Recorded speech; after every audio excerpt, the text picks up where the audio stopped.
من الشیطان الرجیم بسم اللہ الرحمن الرحیم نحمدہ ونصلی علی رسولہ الکریم والمہدی الموعود العظیم اما بعد السلام علیکم ورحمۃ اللہ وبرکاتہ۔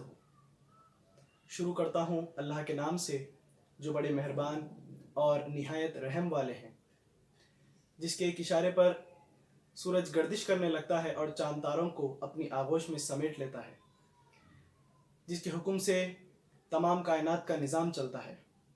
ہزاروں درود و سلام خاتم النبیین احمد مجتبیٰ محمد مصطفیٰ صلی اللہ علیہ وسلم پر، ہزاروں درود و سلام خلیفۃ اللہ معمور من اللہ داعی اللہ ہمسر لولاک سید محمد جیون پوری مہدی موعود علیہ السلام پر۔ قال اللہ تعالی فی القرآن المجید والفرقان الحمید انما یرید اللہ لیذہب عنکم الرجس اہل البیت ویطہرکم تطہیر۔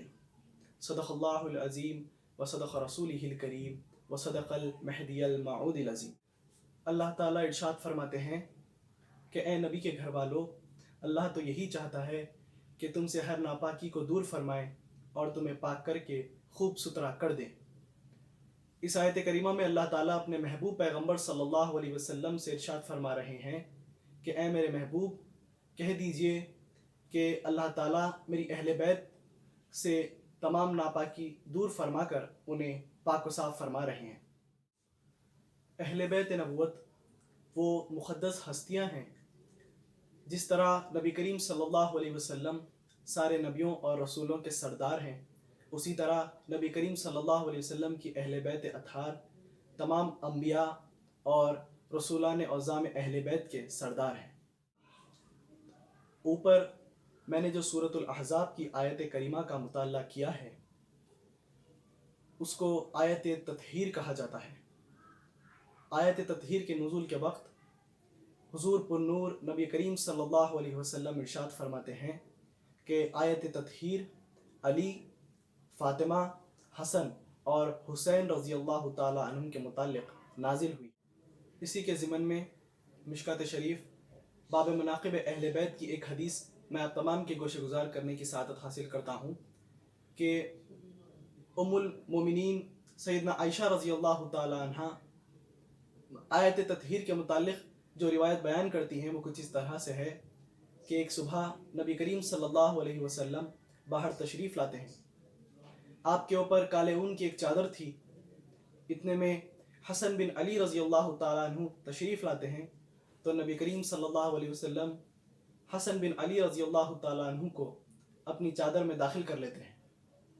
اس کے بعد حسین رضی اللہ تعالیٰ عنہ کو بھی نبی کریم صلی اللہ علیہ وسلم اپنی چادر میں داخل کر لیتے ہیں۔ پھر بی بی فاطمہ رضی اللہ تعالیٰ عنہ آتی ہیں تو ان کو بھی آپ صلی اللہ علیہ وسلم اپنی چادر میں داخل کر لیتے ہیں۔ پھر شیر خدا رضی اللہ تعالیٰ عنہ کی آمد ہوتی ہے تو آپ کو بھی نبی کریم صلی اللہ علیہ وسلم اپنی چادر میں داخل کر لیتے ہیں۔ اس کے بعد فرماتے ہیں کہ اے نبی کے گھر والو، اللہ تعالیٰ تو چاہتا ہے کہ تم سے گندگی کو دور کر دے اور تم کو خوب خوب پاک و صاف فرما دے۔ اس کے ضمن میں ایک اور حدیث مبارکہ ترمذی شریف جلد دوم صفحہ 485 میں ہے، بی بی ام سلمہ رضی اللہ تعالیٰ عنہ سے روایت ہے کہ نبی کریم صلی اللہ علیہ وسلم بی بی ام سلمہ رضی اللہ تعالیٰ عنہ کے گھر میں بی بی فاطمہ رضی اللہ تعالیٰ عنہ اور حسنین کریمین رضی اللہ تعالیٰ عنہ کو بلاتے ہیں۔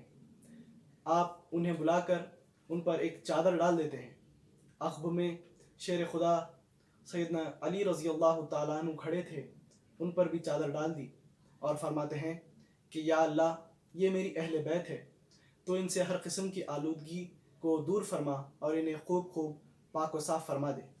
بی بی ام سلمہ رضی اللہ تعالیٰ عنہ ارشاد فرماتی ہیں کہ میں نے کہا یا رسول اللہ، میں بھی ان کے ساتھ میں ہوں۔ تو سرور دو عالم صلی اللہ علیہ وسلم فرماتے ہیں کہ تم اپنے مکان پر ہو اور خیر میں ہو۔ اہل بیت اطہار کی اہمیت اور افضلیت کا اندازہ اس بات سے لگایا جا سکتا ہے کہ آل رسول صلی اللہ علیہ وسلم صبح قیامت تک انسانیت کی نجات کا سامان ہے۔